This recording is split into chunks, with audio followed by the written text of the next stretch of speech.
बच्चों, कैसे हैं आप लोग। आई होप आप लोग बहुत ही अच्छे होंगे और मेरा पिछला भी लेक्चर काफ़ी शानदार लगा होगा। और हम लोग देख रहे थे मैथ, और मैथ में हम लोग देख लिए थे एक्सरसाइज 1.2 का सारा क्वेश्चन देख लिए थे और काफ़ी आसान था।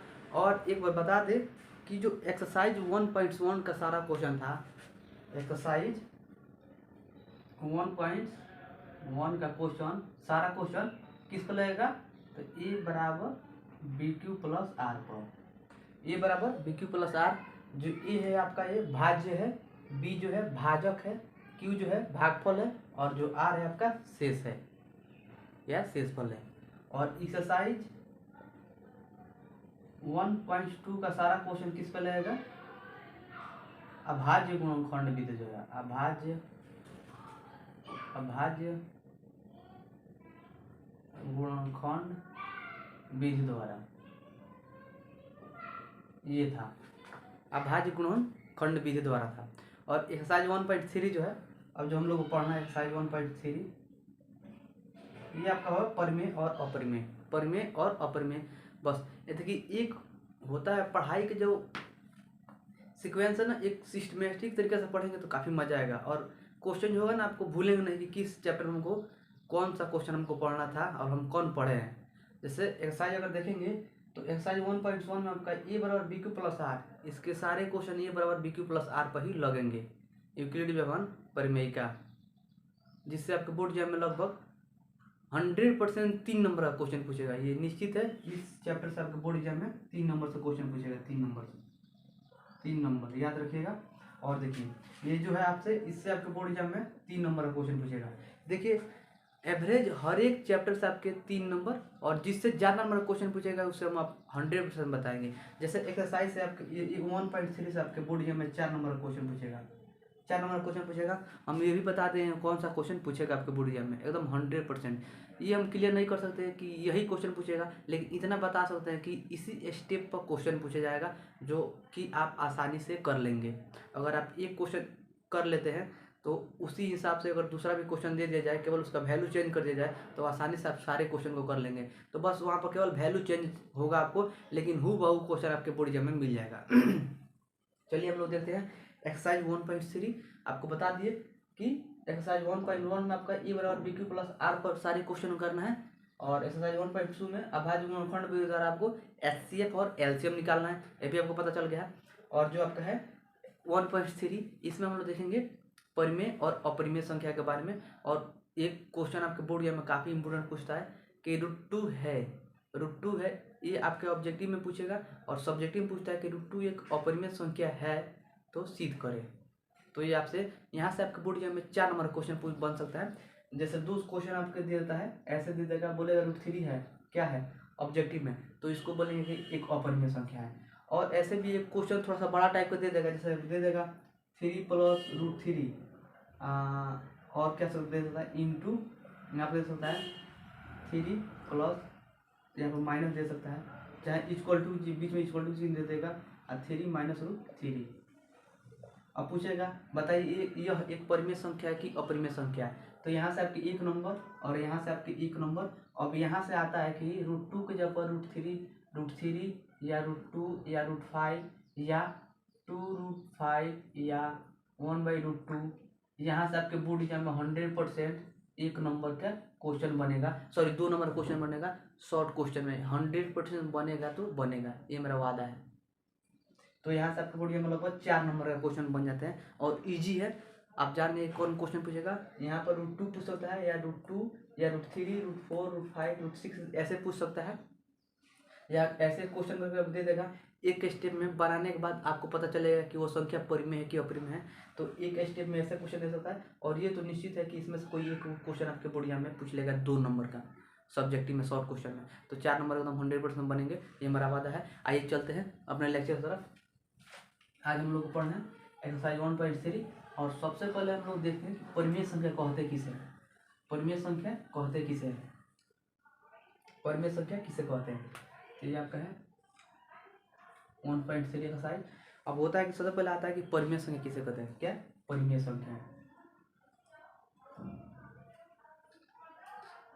परिमेय संख्या तो इसका एक साधारण डिफिनेशन है, लगभग हर साल बच्चे जानते हैं कि वैसी संख्या जिसे पी बाई क्यू के रूप में लिखा जा सके, जिसे पी बाई क्यू के रूप में लिखा जा सके, और जहाँ पी और क्यू एक पूर्णांक हो। पूर्णांक आप संख्या किसे कहते हैं आप जानते ही हैं, पूर्णांक किसे कहते हैं आप जान गए।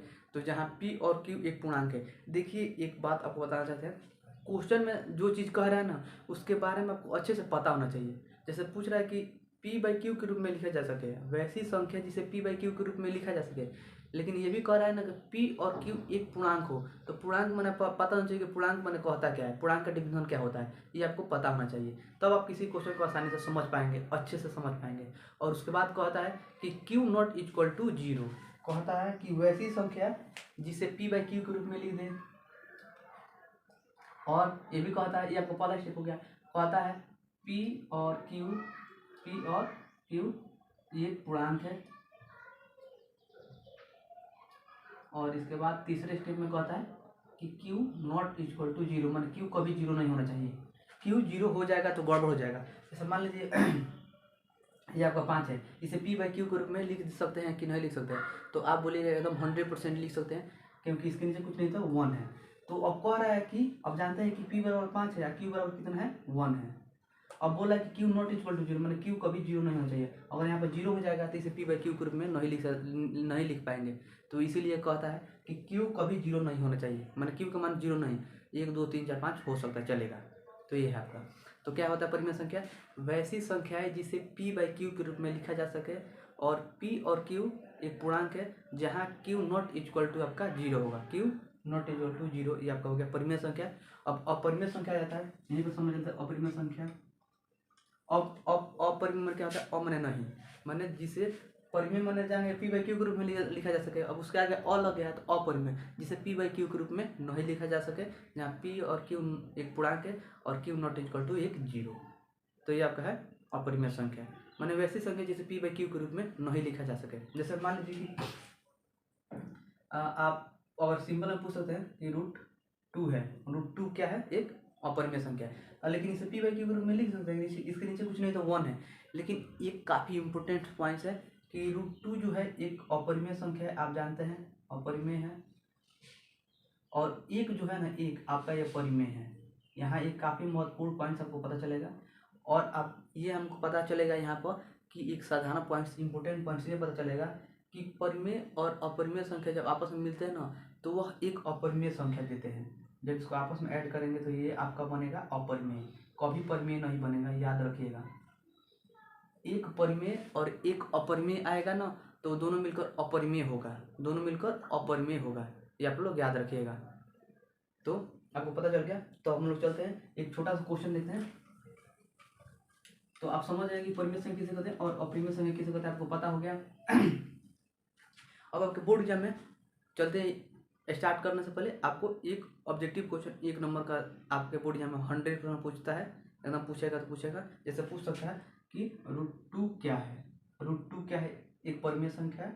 ऑप्शन दूसरा देगा एक अपरिमेय संख्या है, तीसरा ऑप्शन दे देगा कि इनमें से दोनों है, चौथा ऑप्शन दे सकता है इनमें से कोई नहीं। तो √2 एक अपरिमेय संख्या है। अब यहीं पर 4 दे देता √4, तो क्या होगा, √4 दे देगा तो देखिए जब 4 दे देगा तो √4 को हम लिख सकते हैं 2 गुणे 2, अब इसको लिख सकते हैं 2 का स्क्वायर। अब 2 स्क्वायर जो होता है ना, स्क्वायर से रूट कट जाता है, क्योंकि इसका मतलब होता है रूट का मतलब होता है 1/2, इसका मतलब 1/2। तो आप जानते हैं कि यहाँ पर आपका 2 होता है, 2 से 2 आपका कैंसिल हो जाएगा, तो ये इसलिए 2 से आपका स्क्वायर आपका खत्म हो गया, क्या हुआ, स्क्वायर खत्म हो गया। तो यहाँ पर आपको सिंपल 2 मिलेगा, 2 के नीचे कुछ नहीं तो 1 है, जैसे पी बाई क्यू के रूप में लिख दिया, तो ये एक परिमेय संख्या बन जाएगा। लेकिन वही आपके रूट में आपका दे था √1 दे दे, नहीं √2 दे दे, या √2 दे दे, या √3 दे दे, या √5 दे दे, √7 दे दे, √6 दे दे, तो ये आपका हो जाएगा एक अपरिमेय संख्या। ये रूट से बाहर नहीं निकलेगा। देखिए जो रूट से बाहर निकल जाएगा तो वो आपका परिमेय हो गया, लेकिन जो रूट से बाहर ना निकले वह एक अपरिमेय होगा। इनमें से कोई क्वेश्चन आपके बोर्ड में 100% पूछेगा तो पूछेगा। चलिए एक थोड़ा डिफिकल्ट क्वेश्चन पूछता है, थोड़ा सा एक स्टेप में एक्स्ट्रा करके उस क्वेश्चन को करना होता है, उस क्वेश्चन को हम देते हैं, क्वेश्चन को देते हैं। आई होप कि इस क्वेश्चन को आप लोग आसानी से करके बताएंगे कि यह जो संख्या है परिमेय है कि अपरिमेय है। चलिए क्वेश्चन क्या है, क्वेश्चन आपके सामने है लगभग हर साल ये भी क्वेश्चन पूछ लिया जाता है। यहाँ पर आपको दे देगा 3 = 4 - 3 एक है क्वेश्चन है 4 + √3 = 4 - √3 एक है। ऑप्शन आपके सामने है। ऑप्शन क्या क्या है आपके सामने? ऑप्शन ए है परिमेय, ऑप्शन बी है अपरिमेय, ऑप्शन आपका सी जो है वो आपका है ए एंड बी माने परिमेय अपरिमेय दोनों, और जो आपका ऑप्शन डी है वो आपका है नॉन ऑफ दी। तो इस क्वेश्चन के आंसर आप लोग कमेंट्स बॉक्स में कमेंट्स करें कि इसका आंसर क्या होगा। तो चलिए, अगर नहीं करते हैं तो अगले वीडियो में आपको जरूर बताएंगे कि ये क्या होगा, एक परिमेय संख्या होगा कि एक अपरिमेय संख्या होगा। इसको एक स्टेप लगेगा, इसको हल करेंगे तो आपको आसानी से मिल जाएगा कि ये संख्या जो है परिमेय होगा कि अपरिमेय होगा। चलिए हम लोग अब एक्सरसाइज में चलते हैं और एक्सरसाइज में क्वेश्चन करते हैं। तो पहले ही क्वेश्चन आपसे बोर्ड एग्जाम पूछता है और सर पूछा जाता है। और जो आपका क्वेश्चन है एक्सरसाइज 1.3 का, तो क्वेश्चन हम लिख देते हैं। क्वेश्चन क्या है आपके सामने? क्वेश्चन है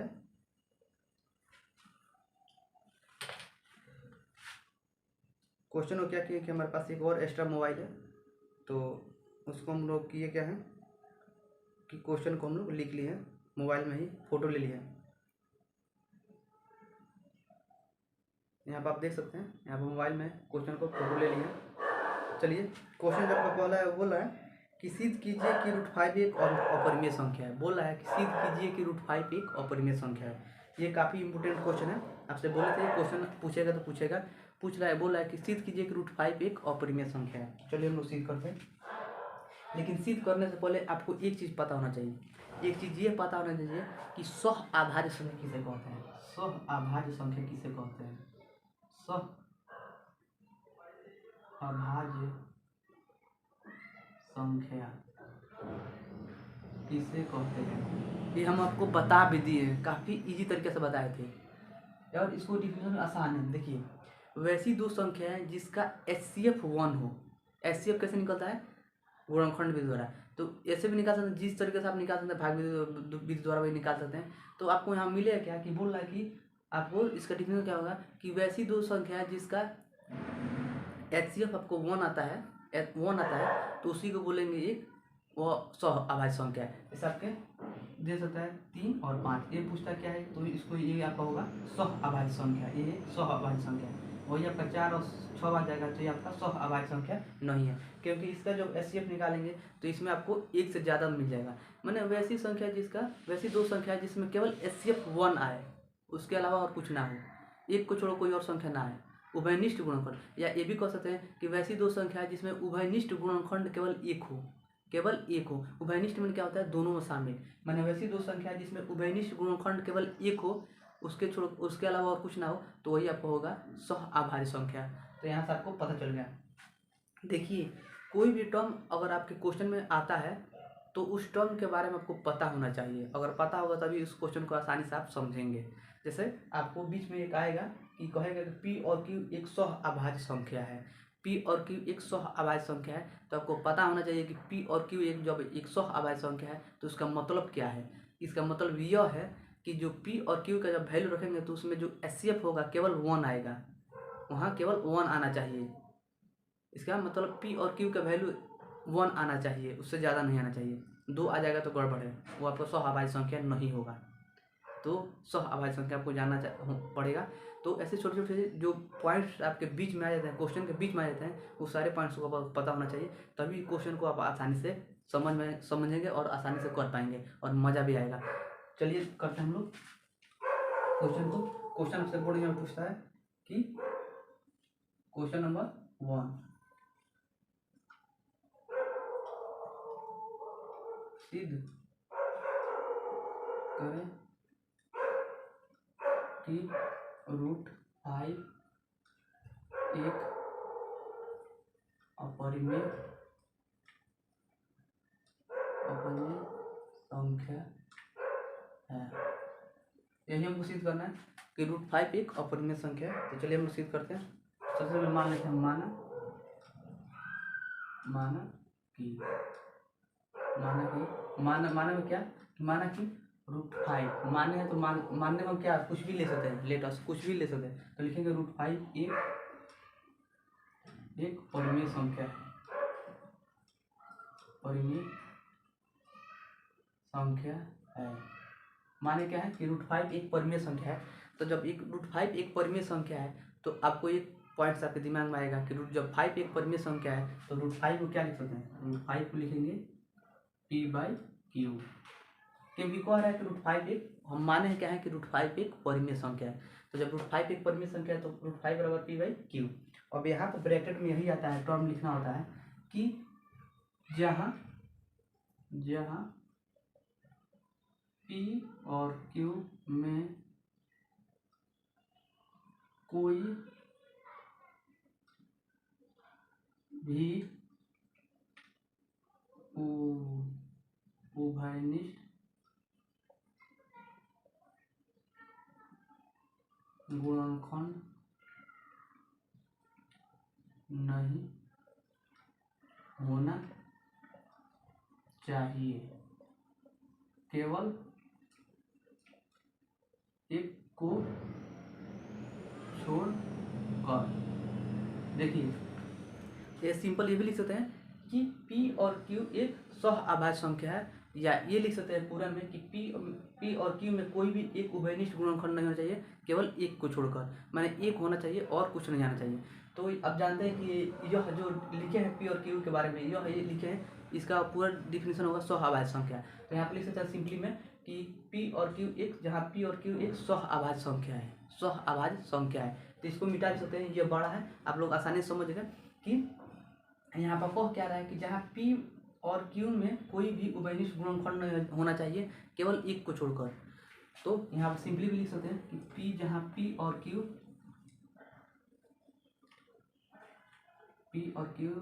एक सह-अभाज्य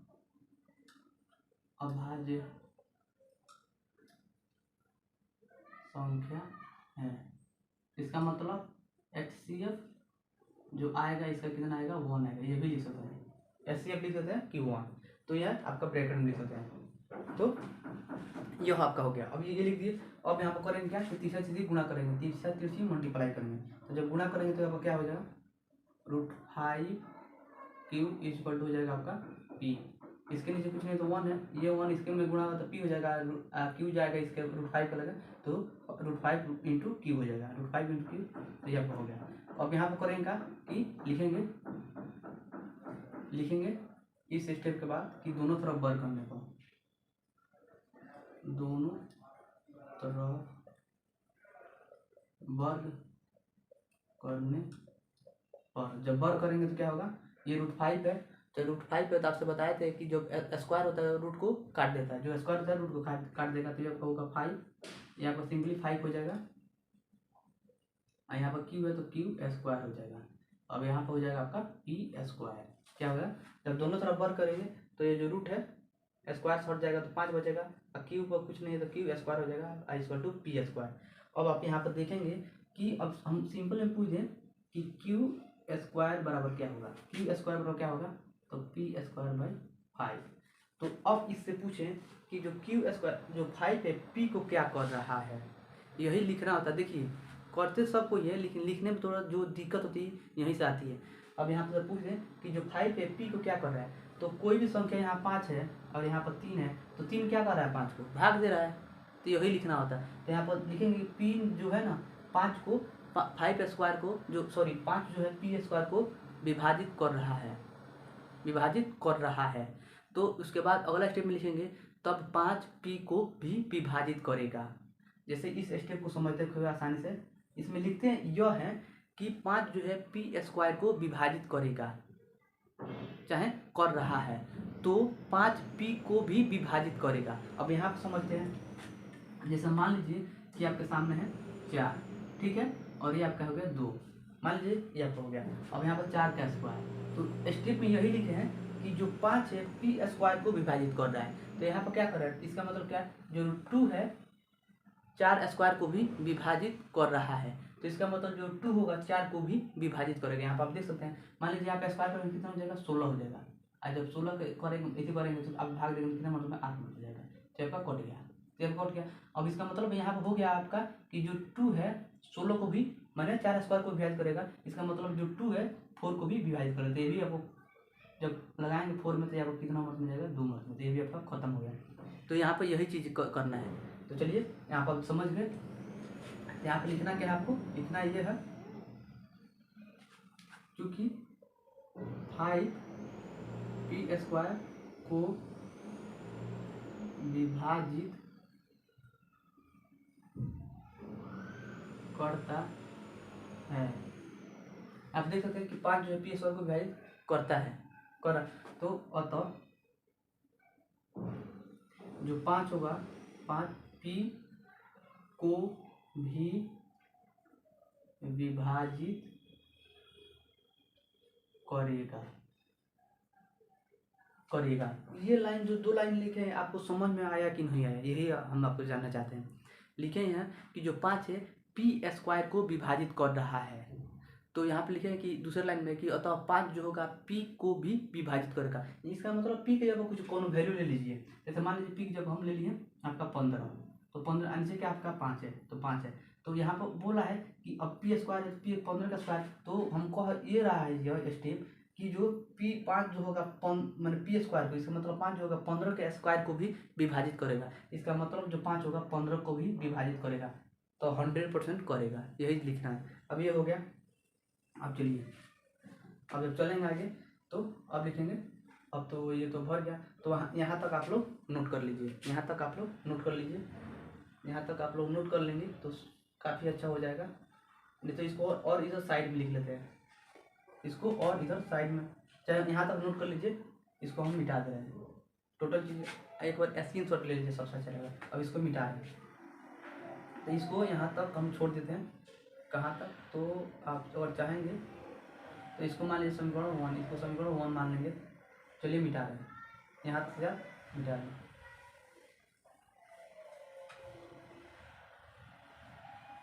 मिटा दिए।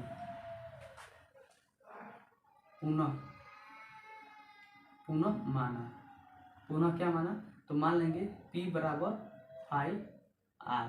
एक बार और मान लीजिए p बराबर 5r। आप समझिए कि जब दोबारा मानेंगे तो p बराबर क्या मानेंगे, किसके मानेंगे, माने कितना बराबर, p बराबर मानेंगे कि q बराबर मानेंगे। तो आप याद रखिए p पहले आता है इसलिए p, तो p बराबर मानेंगे, p बराबर मानेंगे। क्योंकि आप दूसरे स्टेप में देख लिए हैं कि q बराबर आपको मिला था, q बराबर मिला था p² बराबर 5।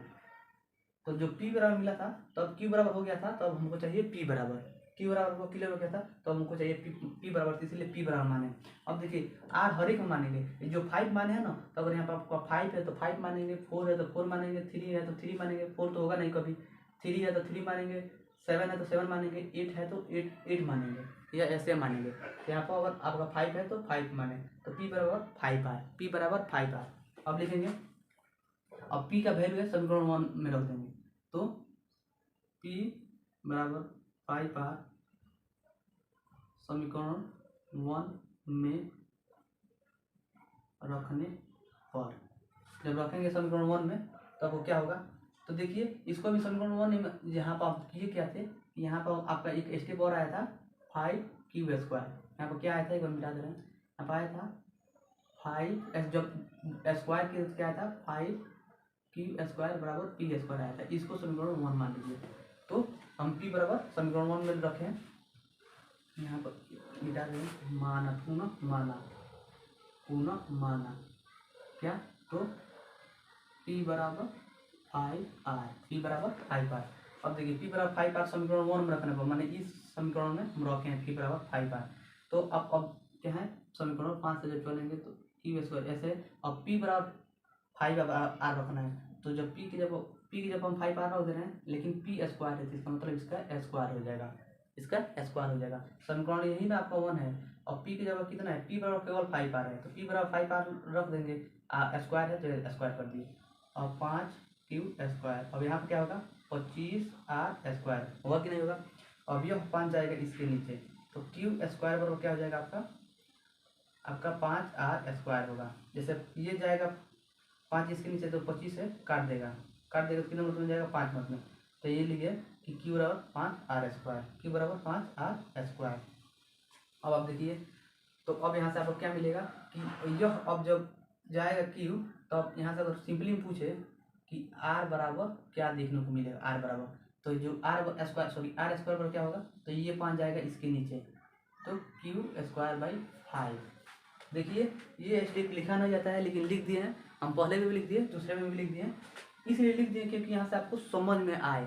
जैसे यहाँ तक लिखा जाता है और यहाँ से ये कहता है कि यहाँ से आपको ये, इसके बाद आपको लाइन लिखना होता है कि जो है r5 जो है q² को विभाजित कर रहा है, लेकिन यहाँ पर हम आपको दिखा दिए। तो यहाँ पर बताइए आप क्या कहेंगे यह कि जो 5 है q² को विभाजित कर रहा है, q² को विभाजित कर रहा है, अतः जो 5 होगा q को भी विभाजित करेगा, q को भी विभाजित करेगा। तो यहाँ पे लिखिए क्योंकि 5 q² को विभाजित करता है, अतः 5q को भी विभाजित करेगा, 100% करेगा। जब 5 q² को विभाजित करेगा, इसका मतलब जो 5 होगा q को भी विभाजित करेगा, ये समझ लीजिए आप। जैसे मान लीजिए 5 है और यहाँ पर 5 है, यहाँ पर 5 जब क्या है q है, तो q माने जो 5 है 5 के स्क्वायर को विभाजित करेगा, तो 5 का स्क्वायर कितना होगा 25 हो गया। तो इसका मतलब जब इसका है तो बोला कि जो 5 होगा 5 को विभाजित करेगा, करेगा यहाँ पर 5 q² को विभाजित करेगा, इसका मतलब 5 होगा q को भी विभाजित करेगा। यहाँ से आपको समझ में आ गया। अब आप जाने थे कि जब यहाँ पर जाने थे कि कह रहा है कि p और q, यहाँ पर क्या मिला है कि देखेंगे तो समीकरण 1 जब किए थे तो वहाँ पर हम लिखे थे कि जो 5 है p² को भी विभाजित कर रहा था, जो हम मिटा दिए हैं, आपको पता है। वहाँ पर क्या देखे थे कि जो 5 होता है क्या होता है, p² को भी विभाजित कर रहा है, तो 5 जो होगा p को भी विभाजित करेगा। कौन? 5, याद रखिएगा 5। और यहाँ पर भी आपको देखने को क्या मिला है, यहाँ पर भी आपको देखने को क्या मिला कि जो 5 है q² को भी विभाजित कर रहा है, इसका मतलब जो 5 है q को भी विभाजित करेगा। तो अब यहाँ तक आपको पता चलेगा कि 5 है p² को भी विभाजित कर रहा है, q² को भी विभाजित कर रहा है, और 5 जो है p को भी विभाजित कर रहा है, और 5 जो है q को भी विभाजित कर रहा है। आप देख चुके हैं। अब यहाँ पर लिखे थे हम लोग कि √5 एक परिमेय संख्या तो p/q के रूप में लिख दिए। अब यहाँ पर जो कह रहा है कि p और q एक सहअभाज्य संख्या है, इसका मतलब जो इसका HCF हो केवल 1 आएगा, उसके छोड़कर और कुछ नहीं आ सकता है। माने p और q में एक उभयनिष्ठ गुणनखंड केवल 1 होना चाहिए, उसके छोड़कर और कुछ नहीं आना चाहिए। लेकिन यहाँ पर क्या है कि 5 आया है, क्या आया है 5 आया है, क्या कि यहाँ पर कह रहा था ना कि p और q में केवल एक उभयनिष्ठ गुणनखंड 1 होना चाहिए, उसके छोड़कर और कुछ नहीं होना चाहिए। लेकिन यहाँ पर क्या मिला है 5 मिला है, क्योंकि 5 जो है p² को विभाजित कर रहा है, इसका मतलब p को भी विभाजित करेगा, और 5 जो है q² को भी विभाजित कर रहा है, इसका मतलब 5 q को भी विभाजित करेगा। तो 5 क्या कर रहा है, p को भी विभाजित कर रहा है और q को भी विभाजित कर रहा है। और यहाँ पर हम लिखे थे कि जो p है और q है एक सहअभाज्य संख्या है, जिसमें केवल वो है एक ही विभाजित करेगा और कुछ नहीं करेगा। लेकिन आपको यहाँ पर क्या देखने को मिला है 5 विभाजित कर रहा है। और तो लिखेंगे, यहाँ मिटा दे रहे हैं, इस सारी चीज़ को एक बार स्क्रीनशॉट ले लीजिए। अभी इसके लाइन के नीचे लाइन से लिखेंगे, यहाँ से मिटा दे रहे हैं। अतः तो 5 को विभाजित करेगा, अतः 5 p और q दोनों को विभाजित कर रहा है, जो कि हमारे मान्यता के विपरीत है। अतः √5 एक अपरिमेय संख्या है। यही आपको लिखना था। क्या था कि यहाँ पर लिखे थे कि पी जो है, पी और क्यू, यहाँ पर लिखे थे पी और क्यू में एक उभयनिष्ठ गुणनखंड केवल एक है। लेकिन आपको देखने को क्या मिला है कि जो है पी और क्यू पाँच जो है पी और क्यू को विभाजित कर रहा है। तो यहाँ पर क्या हो, उल्टा हो गया, नियम आपका उल्टा हो गया। तो यहाँ पे लिखेंगे यही कि अतः 5 जो है पी और क्यू को दोनों को विभाजित कर रहा है, अतः यह हमारे मान्यता का विपरीत है, इसीलिए √5 एक अपरिमेय संख्या होगा। देखिए यहाँ पर माने थे √5 एक परिमेय संख्या है, तो परिमेय संख्या के लिए यह कंडीशन लिखे थे कि जब परिमेय संख्या होगा तो इस कंडीशन को फॉलो करेगा। देखिए हर एक पॉइंट को समझना काफ़ी इंपॉर्टेंट है। यहाँ पर लिखे थे कि √5 एक परिमेय संख्या है, तो परिमेय संख्या के लिए यह लिखे थे कि पी और क्यू एक परिमेय संख्या है, तो पी और क्यू में कोई उभयनिष्ठ गुणनखंड नहीं होना चाहिए, या सिंपल में पी और क्यू एक सहअभाज्य संख्या होता है।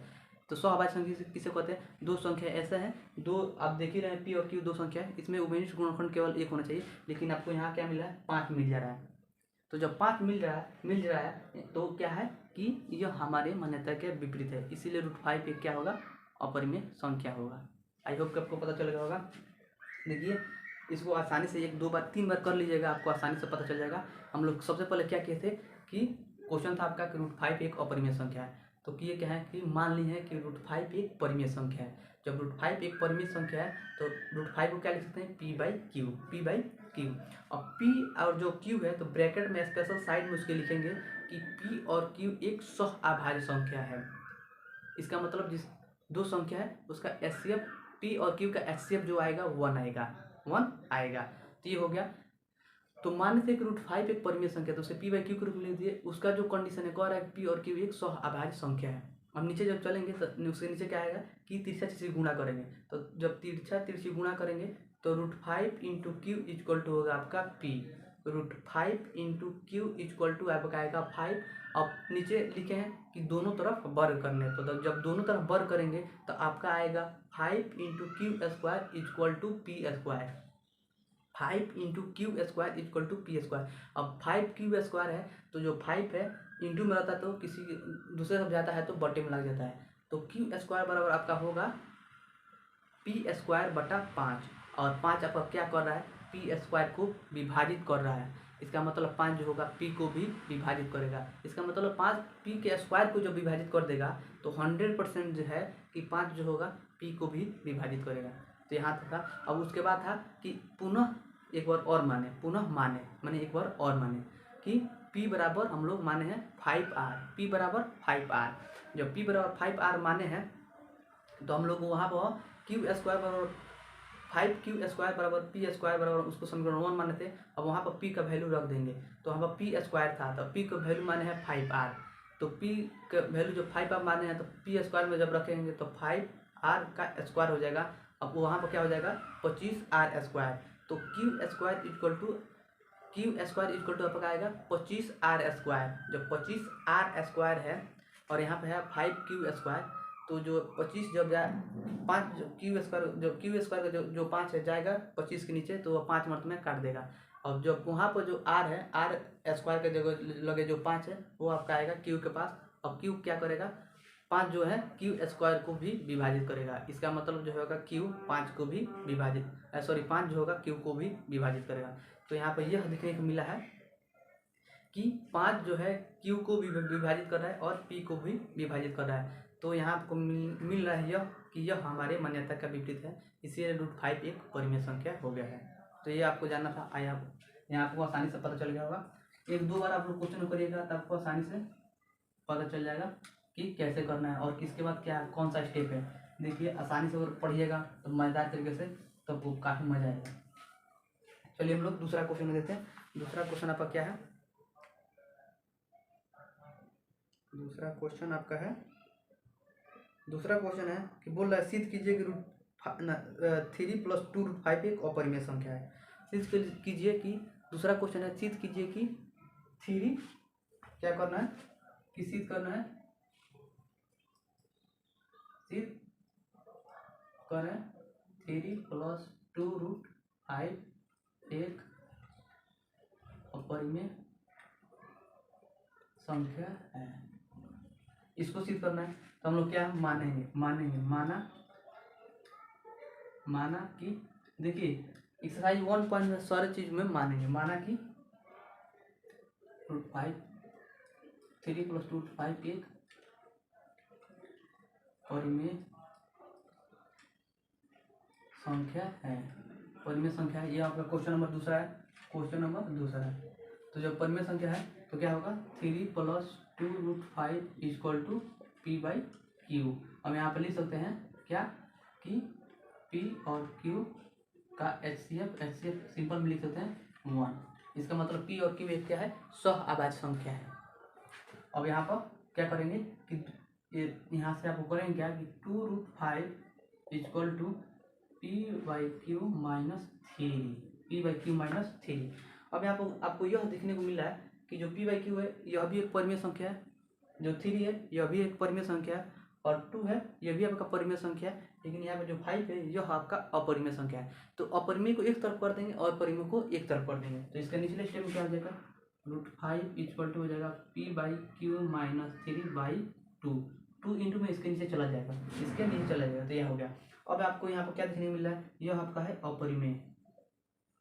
अपरिमेय, और ये इक्वल टू किधर क्या है परिमेय। तो यहाँ पे लिखेंगे √5 जो परिमेय अपरिमेय आपस में कभी बराबर नहीं होगा। मान लीजिए कह रहा है कि परिमेय और बराबर है अपरिमेय, माने अपरिमेय जो है परिमेय के बराबर है, कभी हो ही नहीं सकता। तो यहाँ पे लिखेंगे √5 ≠ p/q - 3/2 को। तो लिखेंगे यहाँ पे यही लिखेंगे कि अतः यह हमारे मान्यता के विपरीत है, इसीलिए 3 + 2 √5 एक अपरिमेय संख्या है। यहाँ पे लिख देंगे यह कि यह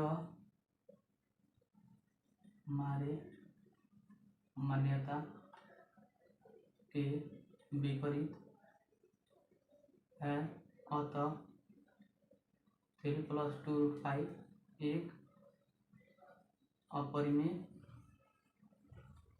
संख्या होगा। यहाँ पर कह रहा है कि अपरिमेय जो है परिमेय के बराबर होगा, कभी नहीं होगा। अपरिमेय जो है परिमेय के बराबर कभी हो ही नहीं सकता। तो इसे लिख दें कि √5 जो है √5 अपरिमेय है और ये आपका परिमेय है, तो नॉट इक्वल परिमेय, तो यह हमारे मान्यता के विपरीत है, इसलिए 3 + 2 √5 एक अपरिमेय संख्या होगा। तो ये आपका था दूसरा नंबर क्वेश्चन। चलिए देखते हैं तीसरा नंबर क्वेश्चन। तीसरा नंबर क्वेश्चन काफ़ी आसान है। इसके सारे क्वेश्चन को हम लोग लेट करेंगे, मानेंगे, और उसके बाद सारे क्वेश्चन को आसानी से करेंगे। आसान है। एक क्वेश्चन आपके बोर्ड एग्जाम में इससे जरूर पूछेगा, और ऑब्जेक्टिव में 2 क्वेश्चन पूछेगा, 100% पूछेगा। इससे आपके बोर्ड एग्जाम में 4 नंबर क्वेश्चन पूछेगा, एकदम इजी है, बस वही करना है। जो तीसरा क्वेश्चन है, तीसरा में आपका 3 संख्या दिया है और उसमें कह रहा है कि तीनों को सिद्ध करें कि एक अपरिमेय संख्या है। तो जो तीसरा में जो पहला क्वेश्चन है, तीसरा का जो पहला है वो कह रहा है कि सिद्ध करें कि 1/√2 एक अपरिमेय संख्या है। तो माना कि 1/√2 एक परिमेय संख्या है, मान लीजिए परिमेय संख्या है, तो 1/√2 बना रहे हैं, तो p/q के रूप में लिख दिया। अब यहाँ पे लिखे जो उसी को लिखेंगे, यहाँ पे लिखेंगे पलटने पर। जब पलटेंगे तो ये आपका हो जाएगा √2 और ये हो जाएगा पर q/p। यहाँ पे लिख देते हैं कि p और q का HCF जो होगा 1 होगा यहाँ पर 1। अब यहाँ पर क्या देखने को मिल रहा है कि जो है इधर जो है आपका अपरिमेय है, √2 क्या है अपरिमेय, और p/q क्या है परिमेय, जो कि कभी आपस में बराबर नहीं हो सकते, यहाँ पे क्या हो जाएगा √2 = नॉट इक्वल टू p/q। अतः यह हमारे मान्यता के विपरीत है, इसीलिए 1/√2 क्या होगा एक अपरिमेय संख्या होगा। तो तीसरा का पहला भी क्वेश्चन आप लोग देख लिए आसानी से। हर एक स्टेप में हर एक क्वेश्चन में यही करना है। एक्सरसाइज 1.3 में सारे क्वेश्चन जो है कह रहा है कि अपरिमेय संख्या है सिद्ध करें, तो सारे क्वेश्चन को सिद्ध कर देगा। फिर से इसको मिटा दे रहे हैं। जो आपका अगला क्वेश्चन है उसको देख रहे हैं, तो इसका दूसरा क्वेश्चन देखते हैं। दूसरा क्वेश्चन क्या कह रहा है, दूसरा क्वेश्चन कह रहा है कि 7√5 कह रहा है कि सिद्ध कीजिए कि 7√5 एक अपरिमेय संख्या है। 7√5, तो जब 7√5 एक अपरिमेय संख्या है तो माना कि 7√5 एक परिमेय संख्या है। जब एक परिमेय संख्या है तो 7√5 इक्वल टू लिखेंगे क्या, P by Q, P by Q.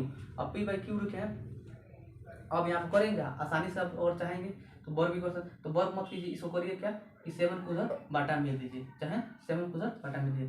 यहाँ पर क्या हो गया 5 equal to P by Q बटे 7, P बाई क्यू बटे 7। 7 जो है इंटू में उधर जाएगा तो बटे में लग जाएगा, तो जब बटे में लग जाएगा तो √5 इक्वल टू क्या हो जाएगा P बाई क्यू। इसके नीचे कुछ नहीं तो 1 है, ये सब ऊपर नीचे चल जाएगा, तो यहाँ पर 7 क्यू हो जाएगा सिंपल में, यहाँ पर 7 क्यू हो जाएगा। किस लिए कि P बाई क्यू है, इसके नीचे 7 आया, और 7 के नीचे कुछ नहीं तो 1 हो, तो इसको जब लिखना होता है तो लिखते हैं P बाई क्यू, गुणा सबसे नीचे वाला होता है उस सबसे ऊपर चला जाता है, और जब नीचे 7 हो तो नीचे आएगा, तो जब गुणा करेंगे तो P बाई कितना हो जाएगा 7 क्यू। तो यहाँ पर आपका आ गया है, कितना आ गया है P by √5 equal to 7 Q. और √5 क्या है, एक अपरिमेय संख्या है, अपरिमेय संख्या है।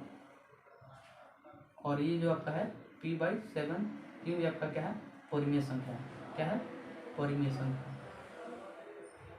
तो यह हमारे मान्यता के विपरीत है, मैंने अपरिमेय परिमेय के बराबर कभी होगा ही नहीं, इसलिए नॉट इक्वल टू अपरिमेय, नॉट इक्वल टू परिमेय, माने कभी बराबर नहीं होगा, तो यह हमारे मान्यता के विपरीत है, इसीलिए सॉरी यहाँ पे लिखेंगे 7√5 एक अपरिमेय संख्या है, इसलिए 7√5 एक अपरिमेय संख्या। चलिए तीसरा का जो लास्ट क्वेश्चन है 3 नंबर क्वेश्चन, इसको भी देख लेते हैं। ये क्वेश्चन आपके बोर्ड में काफ़ी बार पूछा गया है, ये भी काफ़ी इंपॉर्टेंट है। आइए देखते हैं क्या है, 6 + √2, 6 + √2। अब जब 6 + √2 एक अपरिमेय संख्या है तो कहेंगे माना कि 6 + √2 एक परिमेय संख्या है। जब परिमेय संख्या है तो 6 + √2 इक्वल टू लिखेंगे P बाई क्यू। जब P बाई क्यू लिखेंगे तो इसको भेज देंगे उधर, तो √2 इक्वल टू होगा P by Q minus 6, P by Q minus 6। यहाँ पे ये लिखिएगा कि P और Q जो होगा HCF जो होगा 1। आसानी से हर एक क्वेश्चन लिखिएगा कि P और Q एक सह अभाज्य संख्या है, चाहे P और Q का जो HCF है 1 है, ये भी लिख दीजिएगा तो चलेगा। और ये भी लिख सकते हैं कि Q नॉट इक्वल टू 0, ये लिखते रहिए सब कोई थी में स्टेप में, सारे क्वेश्चन में, क्वेश्चन नंबर 1 से लेकर क्वेश्चन नंबर 3 तक सारे क्वेश्चन में लिखिएगा कि P और Q एक सह अभाज्य संख्या है, या P और Q का HCF 1 होगा, Q नॉट इक्वल टू 0। अब देखिए यहाँ पर क्या है माइनस, अब आपको क्या देखने को मिला कि √2 एक अपरिमेय संख्या है, P बाई क्यू परिमेय है, 6 क्या है परिमेय है, तो यहाँ पे लिखेंगे अपरिमेय, अपरिमेय इक्वल टू परिमेय। तो ये कभी होगा नहीं, अपरिमेय परिमेय के तो बराबर कभी होगा नहीं, तो इसलिए इसको काट देंगे, तो लिखेंगे कि यह हमारे मान्यता के विपरीत है, इसीलिए 6 + √2 एक अपरिमेय संख्या होगा।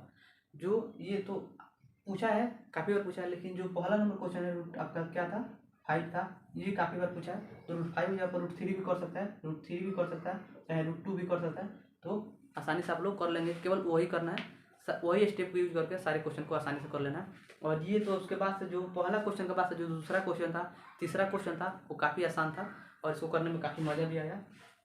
देखिए अपरिमेय जो होगा परिमेय के कभी बराबर नहीं होगा, कभी बराबर नहीं होगा। तो आई होप कि वीडियो को काफ़ी अच्छा लगा, और वीडियो अच्छा लगा तो लाइक कीजिए, कमेंट कीजिए, शेयर कीजिए, और चैनल को सब्सक्राइब करना ना भूलें। धन्यवाद।